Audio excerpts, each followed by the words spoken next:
I'm going to give you today a crash course in how to run your brain for phenomenal success. I have been extraordinarily lucky, not in my early life, but certainly in my adult life, because I am an unusual therapist. I never want to be a conventional therapist, ever. And I've always been fascinated by how the mind works. You know, I spent all my adult life studying human behavior, studying how the mind works. And when you work with people like that, you really see something extraordinary, often very good, but sometimes really how their mind works is actually to their detriment. So when I was in therapy school, I was taught what all therapists are taught. Oh my God, the mind is so complicated. It takes a lifetime to even understand it, let alone master it. And when I started working, I thought, you know what, I'm just not going to believe that, because I was so privileged in working with extraordinary people. I worked out very quickly that you need to know 3 things about your brain. And if you know what these 3 things are, and here they are, and if you understand them and put them into practice, you can have pretty much whatever you want. So I'm going to start with number 3. That is the one that therapists find the most frustrating. Your mind loves what is familiar. It doesn't really like what is unfamiliar. We're still wired as tribes people, and in a tribe, you didn't really do anything too unfamiliar that was dangerous. So the human mind likes what is familiar, and it doesn't like what is unfamiliar. Do you know how many lottery winners have lost all their money within 2 years of winning it? I met this guy. I was doing a show in Edinburgh with lottery winners who've lost everything. He won 10 million sterling, lost the whole lot in 2 years, works in a biscuit factory, makes £200 a week, and said he's happier. He didn't like that money. What was familiar to him was spending his paycheck every week, and when he got that 10 million, he got rid of the whole lot. So you got to make the familiar unfamiliar. It's not difficult. It changes your life. So I'm working on this show in England, and I'm taking celebrities who are very fat, and I'm making them thin. And of course, weight is an interesting thing. Do you know that 98% of diets fail? 2% succeed.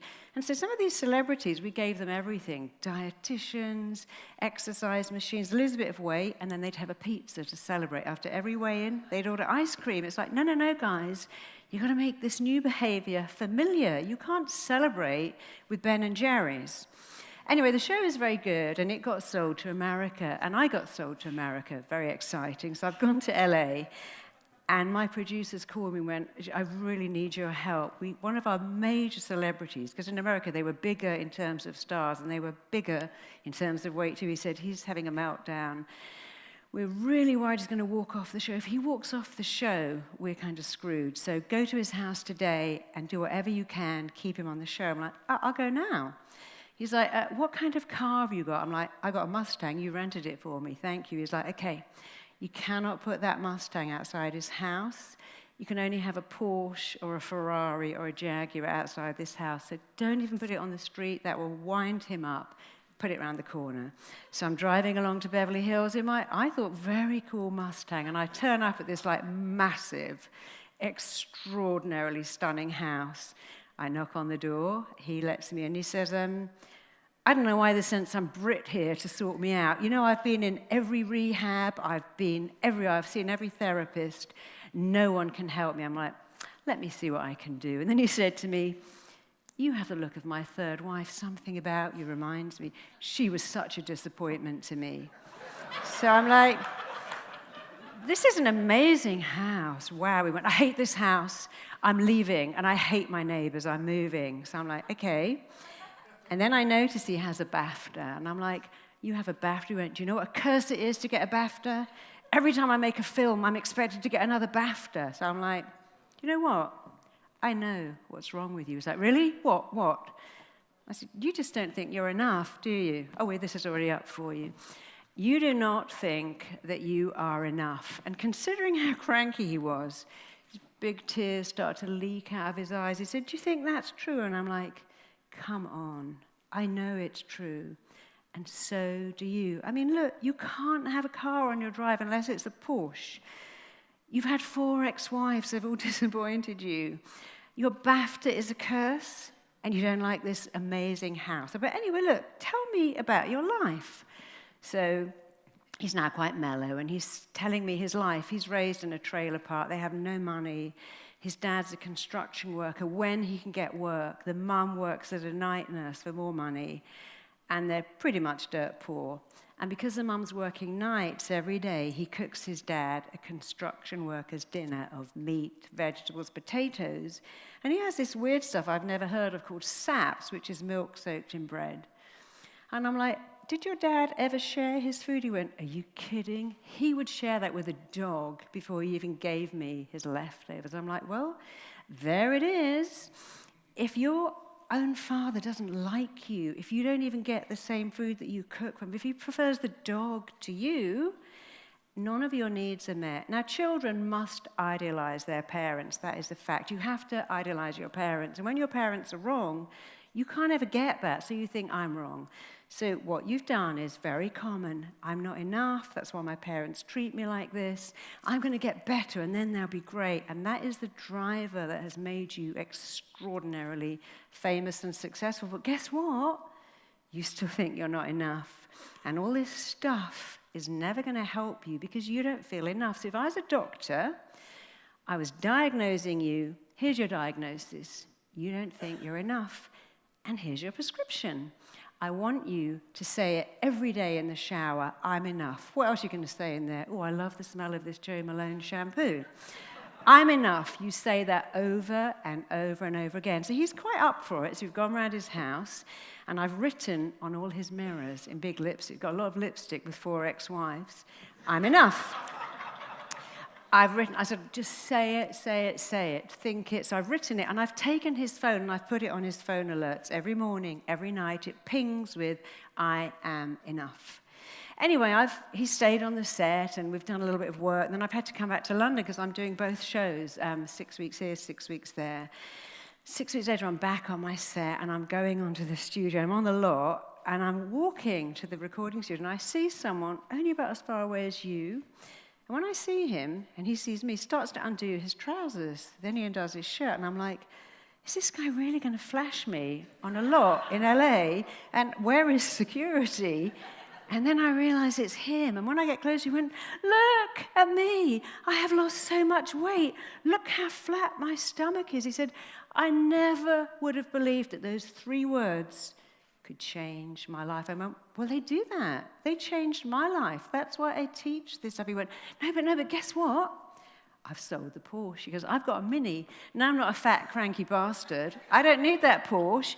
And guess what else?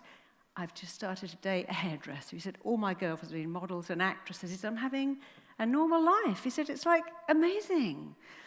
So I stayed in touch with him. And a couple of years ago, he called me and went, guess where I am? I'm like, tell me. He said, I'm fishing in Iceland. And guess what else? I'm happy. So I've never been happy in my life. I've just got a normal life, and I'm so happy. So I'm back in England, and a psychiatrist calls me, because I do very unusual work. Occasionally, when psychiatrists can't get anywhere, they send me their clients. And this psychiatrist said, look, we've got this girl. She's tried to kill herself. She's been sectioned. I don't know what to do with her. I'm so scared she's going to jump out of a window. Can you come and see what you can do? So I'm like, sure, I've worked with him a lot. So I've gone to this hospital, and I've read her notes, and I understand what's going on. Her mother killed herself when she was young. She found her mother. She's a city trader earning 3 million sterling a year. She's a compulsive shopper, and she's just tried to jump under a train. So I've gone into her room, and I've said, do you know what's wrong with you? She went, oh, yes, I have manic depression, I'm bipolar, I'm a compulsive shopper, and I'm a hoarder. I'm like, you don't think you're enough. I said, all this other stuff. Your mum tried to kill herself, well, did kill herself, and you found her, and any child going through that would think the same thought. If I was enough, how would my mum do that? I wasn't even enough for my mum to live, or not even to kill herself, or I didn't find her. And all this shopping is just filler for the fact that you don't think you're enough. And I said, and I want to help you. She said, well, I'm going to kill myself. It's not if, it's when. I'm like, well, okay. But before you do that, how about you just have a month of saying, and they're not letting you out of here anyway, so how about just saying, I'm enough? They're not letting you near any windows, so you're going to be locked in this room for a while, but how about just doing it? So I did the same thing, took her phone, put on it, I'm enough, and it goes off every morning, every night, wrote it on her mirror, because she was so very fragile. I made her a recording. I hypnotized her, I sat next to her, and I just said in her ear over and over again, you are enough, you are enough. I made her say it back. Because she's so fragile, I start to text her every day saying, you're enough. And she starts to text me back, I am enough. And this girl had such a phenomenal transformation. She gave up her job. She started a charity for depressed people. And this TV station's got her story, and she's going to be on the TV. And they said, can you come on as well? Because you helped her. I'm okay. So I've gone on the TV. This is not about me, this show. It's about her. But at one stage, the anchorman looked at me and went, but what did you do? What did you do that no one else did? And I kind of took a bit of a breath, because I thought, oh my God, they're going to think this is really woo-woo, really LA. I went, well, I told her she was enough. I made her a recording to listen to every day. I wrote it on her hand. I wrote it on her mirror. And I waited for him to roll his eyes, and he went, oh my God, I love that. I'm going to go home, and I'm going to write that on my mirror. And I think all our viewers will love that. So I've gone home, and I have thousands of emails saying, where can I get this book called I'm Enough? It's not a book, it's a part of a book. So I'm home, and the psychiatrist around me went, oh, I saw the show. I said, what did you think? He went, oh my God, it's so depressing. I'm like, what, the mother? No, you cured that girl in an hour. I have been working with her for years. I'm like, well, why don't you do what I do? I mean, I don't understand. Every psychiatrist is taught the common denominator of all our problems is we don't feel good enough, smart enough, pretty enough, lovable enough. So when you do that psychiatrist, how do you feel today? And how did that make you feel? Which is really psychiatrist. I haven't got a clue what to do with you. So I just keep saying, and how did that make you feel? Stop doing that shit. Go straight to what's wrong with them. It doesn't matter what they feel. They don't feel enough. And then what's really interesting is I've got it going on in my house. So my daughter is an artist, and she sold, in her first showing, she sold 2/3 of all her work in one night. And then it stopped. And she went, oh, Mummy, you know, it's so hard being an artist. I just don't think I can do this anymore, because people aren't buying my work. And I'm like, well, you know, baby, you have picked a career with a lot of rejection, and you've got to learn that they're not rejecting you, because you've actually made your art really edgy and dark. It used to be really pretty, and maybe people don't like that. But let me help you out. You mustn't let rejection in. They're not rejecting you. So I've written on her mirror, I'm enough, in her bedroom, in her studio next to her, in her bathroom. She said, oh, Mum, that is so lame. I am not having that on my walls, because all my friends are going to laugh at me. And I'm like, well, you know, baby, you can take it off anytime you like. But how about just leaving it for a little while? So I've gone back to the States. I've come back. I've run upstairs. And there's my daughter painting, painting, painting, and it's still up. It's on all her walls. And I'm like, oh, you didn't take it down? She went, you know, Mum, I was going to, but all my friends went home and wrote it on their wall. And my boyfriend wrote it on his wall, and this is the link. I'll come back to this later. Here she is. And I put it on my Facebook page, and it got so many likes, so I left it up there. It's still up there now. So now I've got this plumber in my house, and he's going, what's all that on your wall? What is that? I'm enough. And I went, well, you know, it's my little philosophy. Changing the world is a big ask, but I want to change people. And the way to change them is by making them feel they're enough. And so he went, my son, he said he's so angry all the time. He said he's a bit of a nerd. He hasn't got any friends, and I don't know what to do. Shall I go home and write that on his mirror? I'm like, no, because you are dorky, stupid dad. Never do that. Write it on your fridge in big fridge magnets, and write it on your bathroom toilet mirror downstairs, or if you have a hall, write it there. Anyway, 12 days later, he's back with my plumbing part. I've never had a plumber more keen to get back into my house. He's not going to rip me off, and doesn't even go. He said, oh my God. He said, that's like so weird. He said, he's still a nerd, but he's a happy nerd. He's joined some nerdy club, and he's got some nerdy friends, and he's not angry. He said, but even more weird, my wife is going through the menopause, was so sad. She says that every day. He said, now it was, I want to write it on the mirror of every bathroom I'm working in. I'm like, no, you really can't do that yet. Maybe one day. So this I'm enough, it really changes people. So a lot of you in this room, you're interesting people. Creative people are very, very suggestible. It's a huge gift when you understand that if you're creative, you're suggestible. Whatever you tell your mind, it believes. And unfortunately, a lot of my clients are rather like the Philip Seymour Hoffmans, the Heath Ledgers, the Robin Williams of the world, that think they're not enough and give themselves really, really bad suggestions. So I'm sure some of you are going, hey, Marisa, I'm way ahead of you. I have known this for 10 years. I know I'm enough. I don't need this stuff, which is great. What about your children, your wives, your husbands, your staff, your friends, your family? They really need this stuff. So last month, I got this very interesting job. Condé Nast said, fly to Paris. We want you to speak to the editor of every single Vogue and every Vogue Traveler and all our magazines about why magazines aren't selling. It's like, oh, that's not really my remit, but hey, whatever. So I've got on Eurostar, gone to Paris, and I'm going to tell them the truth. Do you know why magazines don't sell? Because you make women feel they're not enough. And while fashion is all wonderful and lovely, and I'm the first one to go, I love my Prada handbag, you could do so much more by meeting someone's emotional needs. So anyway, they're in the room. I'm giving my talk. I'm not quite sure how they're going to go for it. But what's happening is, I'll come back to this in a minute. As I'm putting up my slides, they're all getting out their cameras, and they're all taking pictures. And I'm telling them this story. I gave a talk for Ernst & Young, and when I finished, I said, any questions? They went, yes. Could you come back and give another talk as soon as possible? I'm like, sure.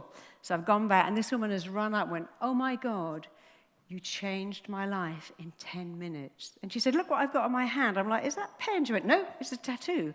I've had it tattooed on my hand, and it's changed my life. So all the Vogue editors are taking a picture of this.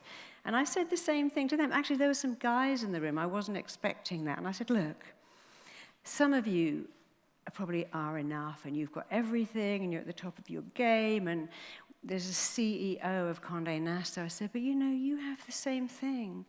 You have daughters, you have sons, you have family members, you have people that need this stuff. So even if you don't need it, do it for them. Anyway, when I finished, that was so awesome. They said, we're cancelling the whole day, and we're taking you out to dinner. And they didn't even put on the next speaker. They did put him on the next day. And the head of Condé Nast said, you know what? I'm so glad you said that. He said, because I am okay. I've got everything. I'm happy with my two daughters. They come on shoots. They meet top models. He said, the eldest one is already beginning to show signs of anorexia. I am going home. I am so invested, and I'm enough. I'm going to put that on their walls. I'm going to have a piece of art commissioned. Of course, the head of Condé Nast would have a piece of art commissioned, and it's going to say, I'm enough. And I went to see one of my clients in Spain recently, and she knows she's enough. She's got everything. She's beautiful, lovely, spiritual, got a great company. I've walked in her office, and she has a bank of computers, and everyone is twinkling with this screensaver saying, I'm enough. And she said, you know what? I put that on there for my staff because they're all like young girls, young women. But actually what's happened is they're better employees. They're also content. They don't seem to have time off sick. So it's become a win-win. So how many of you can actually put your hand on your heart and go, yeah, maybe somewhere I don't feel enough? You see, we're all born knowing we're enough. When I used to take my little baby out in her pram, I'd go, oh my God, your baby's so cute. And she didn't go, don't look at me, I'm having a bad hair day. I have these triple knees, and I got a dirty nappy. She would kick her little legs and smile, because when you're a kid, you know you're enough. You get a round of applause when you pee in the toilet. You blow your nose, you go, oh my God, he can blow his own nose. You say the word cup, they go, he's a genius. He just said cup. And then you go to school. And my daughter's gone to this private school. She's come back, she said to me, Mummy, what is a waste of space? I'm like, where did you hear that? She said, my teacher said I'm a waste of space because I couldn't draw a circle. Okay. A couple of weeks later, I'm taking her into school, and she said, Mummy, you see that little boy? He can write his name in a box. I can't do that. I'm like, baby, your name is Phaedra. The P goes down, the H goes up. It's a beautiful, unusual name. His name is Sam. In a year, everyone can write their name in a box. Who cares? You're a beautiful artist. You're clever. You're funny. Do not compare yourself to someone who can write their name in a box called Sam. But that's what schools do. And that's what you're up against. So how many of you here are willing to write that on your mirror? You see, this changed my plumber's son. Thank you. Let me see the hands again. How many of you are going to do that, not just for you, but for someone else? You know, you hear that saying? If you make a difference to one person, your life has meaning and purpose. And if you do that, you're going to make a difference to so many, many people. So your mind doesn't care what you tell it. It believes everything you say. So let me just go back to this lemon. Okay, let me show you how your mind is. Your mind doesn't care if what you tell it is right or wrong, good or bad, healthy or unhealthy. It lets it all in. So here's a lemon, big, fat, juicy lemon. Imagine you've got this in your hand. Put everything down. Put your hand in front of your mouth. Close your eyes. I want you to imagine you're breathing in this wonderful lemon. It's like, oh, that great lemon smell. And you're squeezing that lemon. Open your mouth. Cram that lemon into your mouth. Start sucking it and biting it and chewing the flesh. Suck out that flesh and chew it and bite it. And you all know what's happening. Your mind's like, oh my God, you're eating a lemon? That's really damaging to tooth enamel. Let me wash that away. And you're making saliva to a thought because your mind doesn't care. It lets in anything you tell it. So let me show you another one. Everyone stand up and everyone point their left arm at me, just like that. And all you're going to do, quick practice so you don't poke out your friend's eye, you're going to do that. That's all you're going to do. So take your arm, put it as far behind as it will go, push it to its limit, look at where it is, bring it back.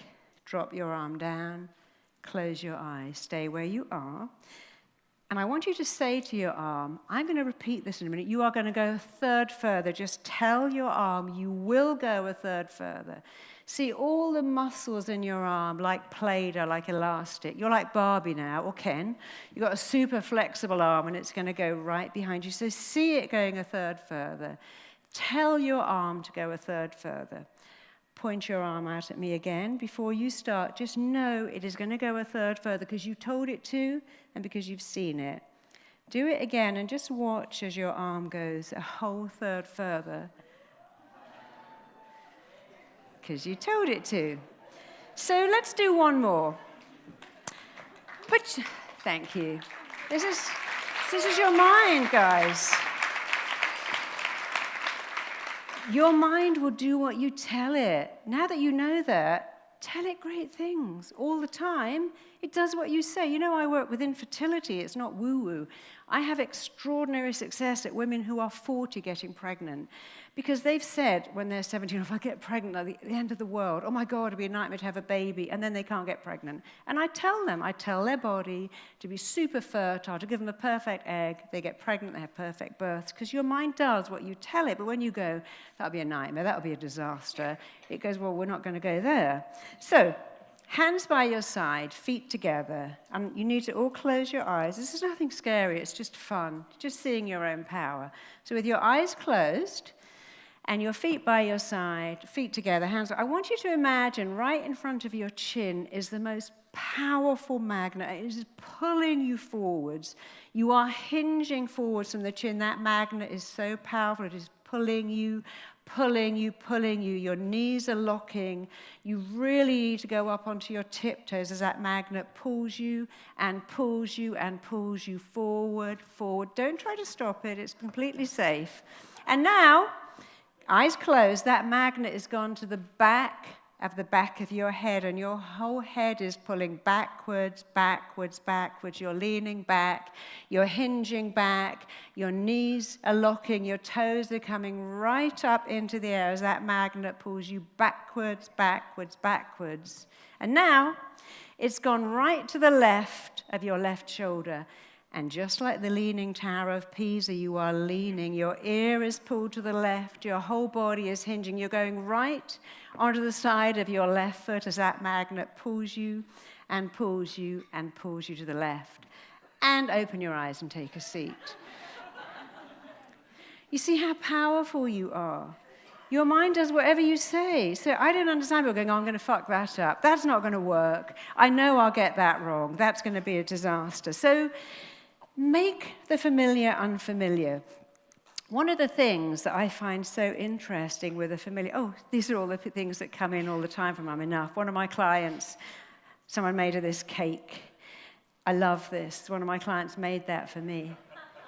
Isn't that fantastic? I mean, if you can tell yourself a magnet's going to pull you off your feet, well, how about telling yourself that every single day? One of my clients just made that. You can't really see it. She sent me this beautiful work of art, and it says in the middle, I'm enough. Personally, I'd have that in massive letters because it's the most important thing. But that's a lovely gift. Oh, okay, we'll go back. So one of the things that's really, really important to make familiar is praise. And one of the things to make unfamiliar is criticism. And if criticism is familiar and praise is unfamiliar, guess what happens? I might say to you, I love that talk you gave earlier, and you're going to go back, do you know, it wasn't very good. I forgot the best bit. And the other person was much better. I might say to you, I love that shirt. And you're going to go, I've had it for 5 years, got a hole in it. I got it in a second-hand shop. What are you doing? You don't like praise because it's unfamiliar, so you're rejecting it. And you are adding in criticism because that is familiar. Who here does that? Anyone here do that? Okay, you've got to stop because... Yeah, because I told you to. You've also got to stop. Creative people are massively suggestible, but you've really got to stop because, so this is the wrong way around, the major cause of depression are harsh, hurtful, critical words that you say to yourself over and over again. Scientists know this. They've known it for 10 years. I'm going to tell you that again. The major cause of depression is harsh, hurtful, critical words that you say to you. So we know that praise massively boosts your self-esteem. And guess what diminishes it? Criticism. Criticism withers people, praise builds them up. But your own praise is more effective than someone else. If I said to my PA, oh my God, you're indispensable to me, I just love you. Could you work all weekend? I have an agenda. But when you praise yourself, there's no agenda. So I'm working with this novelist. And he's really, really very, very depressed indeed. He's right on the edge. And every time I say something to him, like, oh, my dad loved that film. He goes, oh, it was terrible. The director got it all wrong. The casting agent was wrong. He cannot let him praise at all. And his story, so when he was 17, he was in love with this girl in his village. She was in love with him. His parents wanted to move 300 miles away. He didn't want to go. And the girlfriend's parents said, you can come and live with us because she'll be heartbroken if you move. And his parents said, if you move, we will never speak to you again. So he moved. They cut him off at the knees. They didn't even give him an address or a photo. They never saw him. He married this girl, had 3 children, hugely successful, and she died. And her parents died in an accident, and now this guy is alone and devastated. And he finds his parents, and he says to them, I'm all alone, I just need you. They're like, okay, well, look, you've done very well. Could you buy us a house? Okay, with a swimming pool? Okay. So he's bought them this amazing house, and they are the most critical, mean, withholding people who've never praised him. And his dad's died. And now he's gone into this deep depression. And I understand that because he's never got praise. So I'm talking about this missing thing. And I've said to him, listen, what do you want? What did you want your dad to say? And I knew what it was. He couldn't even say it. So I put my hand on his shoulder and I went, you are a good son. His shoulder started to shake. He started to shake. He cried so much. He couldn't even hear me. So then I went, listen, let this in.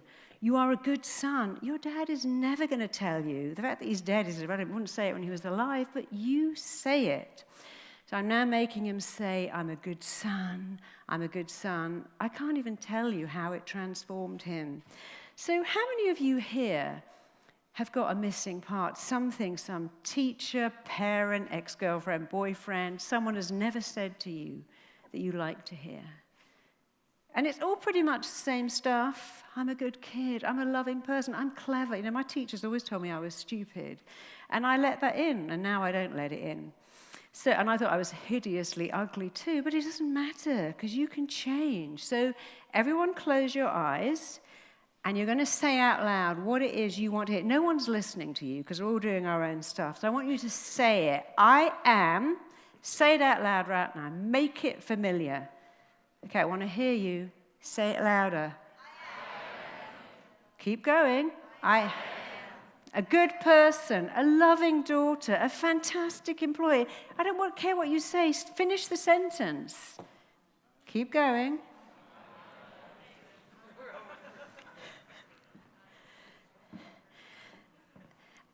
I want you to keep doing this because you're going to make the familiar unfamiliar. But now you're all going to say out loud, really loud, I am enough. I am enough. I've always been enough. And now I know that I'm enough. Everyone else knows it too. And I will always be enough. And open your eyes. So what you're doing here is you're making the familiar unfamiliar. But the other thing about the brain, which is really interesting, is that it does what it thinks you want. And you've got to be very careful telling your brain what you want. So when I'm working on the show, I'm watching these Marines, and I'm noticing that these Marines are running up a hill in pitch black with a miner's light on their head, carrying their own weight in a backpack, and they're singing. And this is how the brain works. So the Marine's running up the hill, and he's singing, and the mind's going, you seem to be running up a hill in the pouring rain with a miner's light strapped to your head through sheep shit with half your body weight in your back and you're soaking wet. And the Marine's going, yeah, bring it on. I love it. I'm singing. And the brain's like, oh, yeah, I'm getting that with the singing. You like this? Well, if you like it, I don't need to do anything. But, of course, the celebrity is like, if you think I'm going out in that rain with a miner's light on my head, you are insane. If you think I'm exercising in the rain, you're mad. So they told their brain they didn't want to do it. So you've got to tell your brain what you want. So what happens when you say, oh, God, I'm working so hard. I really want to have a day off. I'd love a week off lying in bed. Your brain's like, so this is you. I've got to work all weekend. I want a week off. I just want some time to myself. Your brain's like, you want time to yourself? Leave that with me. There you go. I've given you the flu. How cool is that? Now no one's coming near you. Because this is not communicating with your brain. So if you have your own business, you just do it a little differently. Okay, I'm working all weekend.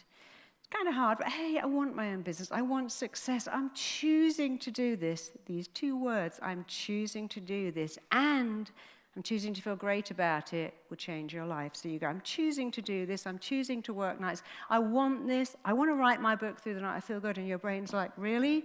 Oh, really? And let me use even more important words. I'm elated writing my book all night. I'm delighted to spend weekends working. Your brain's like, yeah, I'm getting that with the words. Nothing for me to do except I can set you on fire. You're going to write through the night now because you love this stuff. Your brain doesn't care. So you've got to be very careful how you communicate with your brain. So who here isn't having great communication at having their mind understand they want to be really healthy and fit and have a great diet and not eat cake or pizza? Okay, so this is bad communication with the brain. I'll give you a quick demo. So you're in a restaurant and you go, oh my God, they have pizza. I love pizza, but I'm on a diet. And your brain goes, pizza? Oh, you got to eat the pizza. You love pizza. No, I'm on a diet. Yeah, but last time you went, oh my God, this is better than sex. Your brain's like, eat the pizza. No, I'm having salad. Your brain's like, salad? When did that ever give you intense pleasure? Eat the pizza. And now you go, now I feel really bad. I've eaten the pizza. I feel guilty. Your brain's like, have more pizza. That's why we call it comfort food. And now you go, now I feel fat. I feel guilty. I feel bad. And your brain's like, have a beer. Have some ice cream. Because what you've done is your brain does what it thinks you want. And when you go, I want pizza, but I need to be thinner. I want ice cream, but on a diet, you just crank up the desire. This is how you get it right. Really easy. Same situation. Oh, they have pizza. Yeah, it does look nice. But you know what looks really nice? Pizza looks nice, but what looks really nice is when I get on the scales every day and I'm my perfect weight, when my clothes look great. And your brain's like, no, you love pizza. Yeah, I thought I loved pizza, but actually I love being fit and healthy. Really? Really? And just so you know, I'm going to use words like, it thrills me to eat salad. It delights me to take control of my health. It makes me feel good. When I'm 95, I can eat pizza. Right now, I want to look really hot in my underwear, maybe out of my underwear too. And when I'm 95, that door is shut. So right now, I'm going to choose to be thin. I'm going to choose to feel great. And your brain goes, oh yeah, I get that. And you know what? I didn't learn any of this from a book. I learned it from my clients. I've got sent to work with this actress who's stunning, and she's not eating. And they've had to shut down the set because of what she did. So what she's done, she eats cotton wool soaked in 0-calorie squash every day, and sometimes blotting paper. That's her varied diet. Cotton wool, blotting paper, 0-calorie squash to fill up her stomach. And she can do it if she locks herself in the trailer while they're filming. But the director, apparently he's so incredibly unreasonable according to her, so he's making her rehearse, and all the food trucks have come in, and now she's smelling the food she wants to eat. So she's run into the bathroom and she started cramming toilet paper into her mouth, a lot of toilet paper, and she starts to choke, and security kicked down the door, got a really glamorous job, pull out all this toilet paper out of her mouth, and have said, now our insurance is invalidated, you can't do that anymore. So they brought me in, and she said, listen, I am not giving that up. I would rather die than be fat. I would do anything to be thin. Do you know how hard it is to eat half a toilet roll dry? Unless you tell your mind, I want to do this. So the thing with the brain is you've got to tell it what you want. I want this. I've chosen to feel great about it. Your mind does what it thinks you want. And this is not positive thinking. This is clear, precise, specific programming with your mind. When you tell it, I want this, I've chosen it, I love it, I feel great about it. Why do you think junkies can squirt heroin straight into their eyeball or inject themselves into the nipple or into their perineum? Because they say, this is fantastic. You and I wouldn't say that. Your mind doesn't care. So tell it great stuff. So the third thing about the mind, I'm going to race through this a bit. See, these are all the words we use. This is hell. This is driving me insane. Your mind responds to two things: the pictures you make in your head and the words you say to yourself. There is nothing else. And now that you know that, you can change the pictures. You can change the words. There's no hell in your supermarket. It isn't a torture to be in traffic. So when you get on a plane, what do you think? See, I'm waiting to get on a plane. I'm at the front of the queue, and this woman in front of me is crying. She's shaking. She's having and her husband's begging and pleading, please, baby, get on the plane. And the ground crew are like, okay, we've already called staff. We're now taking her bags off the plane. She cannot get on the plane like that. So I'm like, oh, my God. Now they're going to take her luggage off. We're all going to miss our slot. I've got to see this client. I've got 1.5 days to see him, and the flight's going to take her off 3 hours late. So I've said, listen, let me help you. I would have helped her anyway. I said, what's going on? And she said, well, I'm terrified of flying. She said, look at that plane. That's a flying coffin. I'm like, well, that would make anyone terrified of flying. So I said to her, what did you do last night? I knew. She said, oh, well, I did all my laundry. Why is that? Well, if I die, I don't want anyone going through my laundry basket. I'm like, do you do that when you go to the store? No, of course I don't. I'm like, no, because you don't even have a fear of flying. Do you know what you have? You have a fear of not being in control. But guess what? When you change the pictures in your head, it changes everything. So I can get you on that plane in a few minutes. And I was telling her that I took my daughter on a ride to Disneyland. I thought we were going to go round and round. We got on this thing. It went up, and then it went down. I thought my brain was going to be scrambled in my head. I can't tell you how much I hated it. My daughter started screaming. She couldn't, so I started shouting out, oh, I love this. This is fantastic. This is amazing. My daughter's looking at me like, really? And when we went down again, she goes, Mum, did you like that? I'm like, no. But I knew that if I started going, oh, my God, I hate it, I'm going to intensify the pain. And if I say I love it, my brain's confused. She goes, well, I was confused. Halfway through, I kind of started to like it. So I'm like, so I was telling this one, I said, when we get on the plane, we're going to confuse your brain. We're going to hold hands, and we're going to go, I love it. This is like being at a fun fair. So she's like, okay. And then she said to me, do you want me to lie to my brain? I'm like, hell yes. I want you to lie and cheat and steal. She's like, what? Yeah, lie to your brain, cheat fear, and steal back that phenomenal confidence you were born with as a kid. You didn't even know what fear of flying was. So lie, cheat, and steal. And then she said to me, so we got on the plane. She's lying, cheating, stealing. It's a great therapist title. Don't you think it's the title of my new book? Because I'm very unconventional. I love that. All these therapists going, oh my God, how could you call a book Lie, Cheat, and Steal? That's so disingenuous. Anyway, we got on the plane. I hold her hand. We pretend we're at the fun fair. We take off. And then she looks at me and went, oh my God, why did no one tell me how easy this is? Can it be that easy? Yes, it can. And then she said to me, well, why doesn't everyone know about this? I'm like, yeah, I'm working on that. I need a lot of help. So you guys can really help me with this thing. So let me just summarize everything we've done today, because it is not hard work, I promise you. First of all, you're going to make anything that is negative unfamiliar. You're going to make anything that is positive really, really familiar. You're going to change the pictures in your head. You're going to change the words. And you're going to tell your brain what you want. Never forget that magnet, because it's going to tell you what you want. See, you can even, when you can even hold lions once you get your brain in a different state, because you just become fearless. Anyway, that's slightly irrelevant. That wasn't even supposed to be there, but never mind. So, tell your brain what you want. Make the familiar unfamiliar, the familiar unfamiliar if it's negative. Change the pictures and words in your head. And finally, use these words all the time. I have chosen to do this.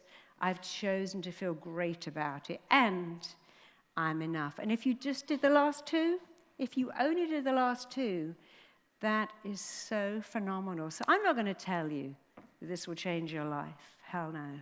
I'm going to promise you. I'm going to guarantee you that if you tell yourself you're enough, use those words, I've chosen this. Tell your brain what you want using really specific, detailed, up-to-the-minute, relevant words. You can have whatever you want.